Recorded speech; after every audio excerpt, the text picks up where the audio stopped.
വചനമാണ് യെശയ്യാ പ്രവാചകന്റെ പുസ്തകം 52-ാം അധ്യായം 7-ാമത്തെ വാക്യം. യെശയ്യാ 52:7. ഇതെന്തിനാ പറയുന്നത് അറിയാമോ? ഈ വാക്യം വായിച്ചിട്ട് പറയാം.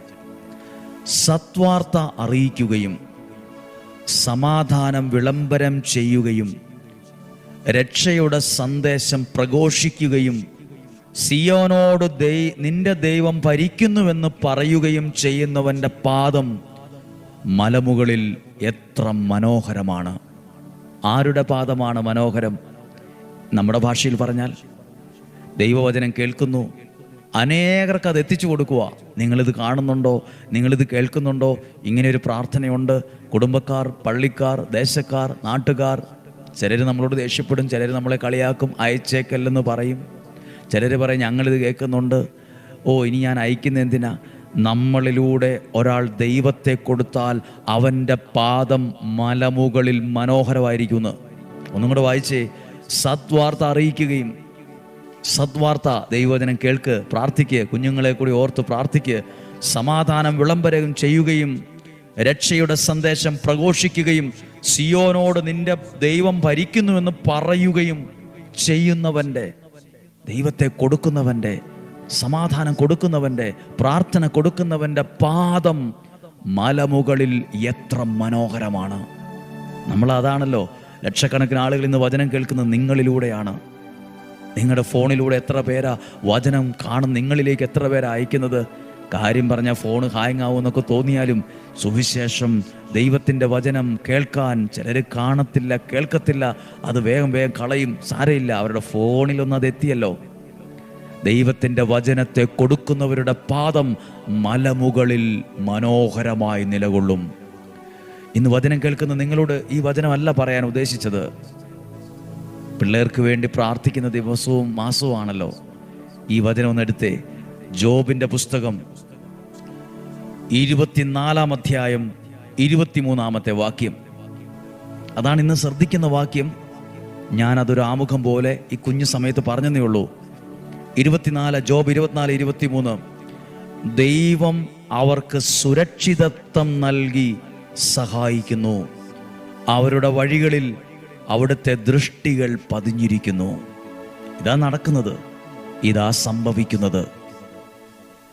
നമ്മൾ മാതാപിതാക്കൾ എന്ന നിലയിൽ കുഞ്ഞുങ്ങൾക്ക് വേണ്ടി പ്രാർത്ഥിക്കുമ്പോൾ, അല്ലെങ്കിൽ ഞങ്ങൾ നിങ്ങളെ ഓർത്ത് പ്രാർത്ഥിക്കുമ്പോൾ എന്ന നിലയിൽ കുഞ്ഞുങ്ങൾക്ക് വേണ്ടി പ്രാർത്ഥിക്കുമ്പോൾ, അല്ലെങ്കിൽ ഞങ്ങൾ നിങ്ങളെ ഓർത്ത് പ്രാർത്ഥിക്കുമ്പോൾ നടക്കുന്ന കാര്യമാണ്. ദൈവം അവർക്ക് സുരക്ഷിതത്വം നൽകി സഹായിക്കുന്നു. എവിടെയും വീണു പോകാതെ, എവിടെയും തട്ടിമുട്ടി തകരാതെ, ഒരു അപകടവും സംഭവിക്കാതെ, ഒരു പരിക്ക് പറ്റാതെ, ഒരു കേട് പറ്റാതെ, ഇങ്ങനെയൊക്കെ പ്രാർത്ഥന കൊടുക്കുമ്പം, ഇങ്ങനെ വചനം കേട്ട് മുന്നോട്ട് നീങ്ങുമ്പം സുരക്ഷിതത്വം നൽകി സഹായിക്കുന്നു എന്ന്. ദൈവത്തിൻ്റെ പ്രത്യേകം നോക്കൂ. എങ്ങനെ ഇതൊക്കെ മനസ്സിലാക്കി കഴിഞ്ഞാൽ പ്രാർത്ഥിക്കാതിരിക്കും, ആരാധിക്കാതിരിക്കും, വിശ്വസിക്കാതിരിക്കും? സുരക്ഷിതത്വം നൽകി ദൈവം നിന്റെ തലമുറയെ സഹായിക്കും. അങ്ങനെ സുരക്ഷിതത്വം കിട്ടിയാൽ എത്തേണ്ടിടത്ത് അവർ സുരക്ഷിതമായിട്ടെത്തും. എത്തേണ്ടിടത്ത് കേടുപറ്റാതെ, പരിക്ക് പറ്റാതെ. പലരും കേടുപറ്റിപ്പോയി, പലർക്കും പരിക്ക് പറ്റി. കഴിവുള്ളവരും മിടുക്കരുമായിരുന്നു, പക്ഷെ പലരും എത്തേണ്ട സ്ഥാനത്തെത്തിയിട്ടില്ല. പലരുടെയും പല കാര്യങ്ങളും പകുതി വഴിക്ക് നിന്നുപോയി. നോക്കൂ, നല്ല പഠിക്കാൻ കഴിവുള്ള കുഞ്ഞുങ്ങൾ കോളേജിൽ പോയി ഉഴപ്പി, കൂട്ടുകൂടി, പഠനം പൂർത്തിയായില്ല, വളരെ ദയനീയമായി പരാജയപ്പെട്ടു, എത്തേണ്ടിടത്തെത്തിയില്ല. എന്നറിയാമോ? അവരെ സുരക്ഷിതമായി എത്തിക്കേണ്ട ദൈവസഹായം അവർക്ക് കിട്ടിയില്ല. എന്നാൽ ഇതുപോലെയുള്ള പ്രാർത്ഥനകൾ ഉയരുമ്പോൾ, അമ്മമാരെ, അപ്പച്ചന്മാരെ, സഹോദരികളെ, സഹോദരന്മാരെ, കുഞ്ഞുങ്ങളെ, ഈ വചനം നിനക്കുള്ളതാ.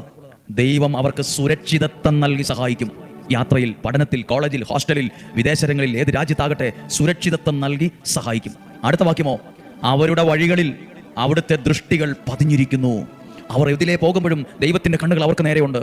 ദൈവത്തിൻ്റെ കണ്ണുകൾ അവരുടെ മേൽ പതിഞ്ഞിരിക്കുന്നു. നമ്മൾ പറയില്ലേ കണ്ണ് കിട്ടിയതാന്നൊക്കെ പറയില്ലേ? കണ്ണ് പതിയും. അതാ എഴുതിയിരിക്കുന്നത്. നമ്മൾ പറയില്ലേ കണ്ണ് കിട്ടാതെ നോക്കണം. അത് വിശ്വസിക്കുന്നുണ്ടോ ഇല്ലയോ അതിനെക്കുറിച്ചല്ല ഞാൻ പറയുന്നത്. ദൈവത്തിൻ്റെ കണ്ണുകൾ നിന്നിൽ പതിയും, നിന്റെ കുഞ്ഞുങ്ങളിൽ പതിയും. അവർ ഒരു ദോഷത്തിലും ഒരു തകർച്ചയിലും ചെന്ന് പെടാതിരിക്കാൻ നിങ്ങളുടെ കണ്ണുകൾക്ക് കാഴ്ചശക്തി ഇത്രയേ ഉള്ളൂ. ദൈവത്തിൻ്റെ കണ്ണുകളെ കുറിച്ച് പറയുന്നത് 1000 സൂര്യനേക്കാൾ വെളിച്ചമുള്ളതെന്നാണ്. 1000 സൂര്യനേക്കാൾ ദൈവത്തിൻ്റെ കണ്ണുകൾ കാഴ്ചശക്തിയുള്ളതാണ്. ദൈവത്തിൻ്റെ കണ്ണുകൾ നിന്റെ കുഞ്ഞുങ്ങളിൽ പതിയാൻ ദൈവം ഒരുക്കുന്ന സമയമാണ്. കൈക്കുഞ്ഞായിരിക്കാം, 1 മാസമേ ജനിച്ചിട്ടായിട്ടുള്ളായിരിക്കാം, ജനിച്ചിട്ടില്ലായിരിക്കാം, ഉദരത്തിലായിരിക്കാം. ദൈവത്തിൻ്റെ കണ്ണുകൾ പതിയട്ടെ. ദൈവത്തിൻ്റെ സുരക്ഷിതത്വം നൽകുന്ന സഹായം നിനക്ക് ലഭിക്കട്ടെ.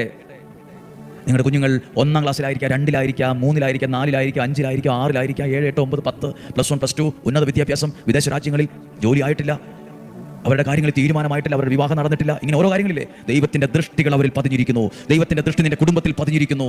എഴുതിയിരിക്കുന്ന വാക്ക് അവർക്ക് സുരക്ഷിതത്വം നൽകി സഹായിക്കുന്നു. പറ, എൻ്റെ കുഞ്ഞുങ്ങളെ സുരക്ഷിതത്വം നൽകി സഹായിക്കുന്ന ദൈവമേ, അങ്ങയുടെ കണ്ണുകൾ എൻ്റെ കുടുംബത്തിന്റെ നേരെ, തലമുറയുടെ നേരെ പതിയണമേ. ഞാൻ എന്നെ തന്നെ അതിനായി സമർപ്പിക്കുന്നു. ഈ വചനം പല പ്രാവശ്യം വായിക്കണം കേട്ടോ. ഈ വചനം വായിക്കുമ്പോൾ, ഈ വചനമൊക്കെ കേൾക്കുമ്പോൾ 100 ആയിരക്കണക്കിന് ആളുകളിൽ എത്തണം. എന്നറിയോ, അങ്ങനെ സദ്വാർത്ത അറിയിക്കുന്നവരുടെ പാദം മലമുകളിൽ എത്ര സുന്ദരമെന്ന വചനത്തിൽ പറഞ്ഞ്. ദൈവത്തിന്റെ വചനത്തെ കൊടുക്കുന്ന നിന്റെ പാദങ്ങൾ താഴ്വരയിലല്ല, മലമുകളിൽ നിന്റെ പാദം സുന്ദരമാവും. നിന്റെ പാദങ്ങൾ പതിയും. അത്രയും നിന്നെ അനുഗ്രഹിച്ച് ഉയർത്തുന്ന നിസ്സാര കാര്യമല്ല ചെയ്യുന്നത്. പ്രാർത്ഥിക്കട്ടെ. കർത്താവേ, ഡെയിലി ബ്ലെസ്സിംഗിലെ വചനം കേൾക്കുന്ന എല്ലാ കുടുംബങ്ങളെയും അനുഗ്രഹിക്കുന്നു, എല്ലാ മാതാപിതാക്കളെയും അനുഗ്രഹിക്കുന്നു, എല്ലാ യുവതി യുവാക്കളെയും കുഞ്ഞുങ്ങളെയും അനുഗ്രഹിച്ച് പ്രാർത്ഥിക്കുന്നു. സഭാവ്യത്യാസമില്ലാതെ ക്രിസ്തുവിൽ നമ്മൾ ഒന്നാണ്, വിശ്വാസത്തിൽ നമ്മൾ ഒന്നാണ്, പ്രാർത്ഥനയിൽ നമ്മൾ ഒന്നാണ്, ദൈവാനുഗ്രഹത്തിൽ നമ്മൾ ഒരുമിച്ച് നിൽക്കുകയാണ്, നമ്മൾ ഒരുമിച്ച് പ്രാർത്ഥിക്കുവാണ്. ഒരു കുടക്കീഴിലെന്ന പോലെ നിങ്ങളെ ദൈവം അനുഗ്രഹിച്ച് ഉയർത്തും. നിങ്ങളുടെ പാദങ്ങൾ മലമുകളിൽ സുന്ദരമാകും. ദൈവം നിങ്ങൾക്ക് സുരക്ഷിതത്വം നൽകി സഹായിക്കും. അത്ഭുതകരമായി ഇടപെടും. ദീർഘായുസ്സും ആരോഗ്യം ലഭിക്കട്ടെ. കുഞ്ഞുങ്ങൾ പഠിച്ച് മിടുക്കരാകും. ഉഴപ്പിപ്പോയേക്കരുത്. രക്ഷപ്പെട്ട് വന്നോണം. ഉയരങ്ങളിൽ എത്തിക്കോണം. ഒരുപാട് ഫോൺ ഉപയോഗിച്ച് ബുദ്ധിയെ മറച്ചു കളയല്. ആവശ്യത്തിനെ ഉപയോഗിക്കാവൂ. ഉയർന്ന പദവിയിലും നിലകളിൽ എത്താൻ കഴിവുള്ള പിള്ളേരായി എന്നെ കേൾക്കുന്നവർ, ദൈവഭാഗ്യം നിനക്ക് തെളിഞ്ഞു വന്നോണ്ടായിരിക്കുന്നത്. നല്ല ശുശ്രൂഷകനാകണം, നല്ല പ്രസംഗിക്കുന്നവരാകണം, നല്ല ബിസിനസ്സുകാരനാകണം, നല്ല രാഷ്ട്രീയക്കാരാകണം, നല്ല മിടുമിടുക്കരാകണം, നല്ല ജോലികളിൽ എത്തണം, നല്ല പദവിയിലെത്തണം, നല്ല ഡോക്ടർമാരുണ്ടാകണം, നല്ല നഴ്സുമാരുണ്ടാകണം. എല്ലാ നിലകളിലും എനിക്കെല്ലാം പറയാനൊന്നും അറിയില്ല.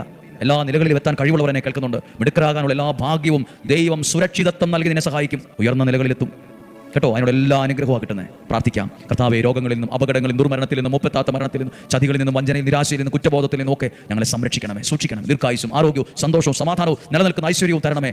മുപ്പത്താത്ത മരണം, അപകട മരണങ്ങൾ സകലതും മാറിപ്പോകട്ടെ. ആത്മഹത്യ ചെയ്യാൻ ആരും ഇടയാകരുത്. ആരും ജീവിതം അവസാനിപ്പിച്ചു എന്ന് കേൾക്കാൻ ഇടയാകരുത്. വചനം കേട്ട് പ്രാർത്ഥിക്കുന്ന ഈ കൂട്ടായ്മയിൽ ഒരാളും തകർന്നുവെന്നോ, പരാജയപ്പെട്ടുവെന്നോ, നശിച്ചുവെന്നോ, വഴിതെറ്റിപ്പോയെന്നോ, വീട് വിട്ടിറങ്ങിപ്പോയെന്നോ, ആത്മഹത്യ ചെയ്തുവെന്നോ കേൾക്കാൻ ഇടയാകരുത്. യേശുവിന്റെ നാമത്തിൽ അനുഗ്രഹിച്ച് പ്രാർത്ഥിക്കുന്നു. ഇപ്പോഴും എപ്പോഴും എന്നേക്കും. ആമേൻ. ദൈവം അനുഗ്രഹിക്കട്ടെ.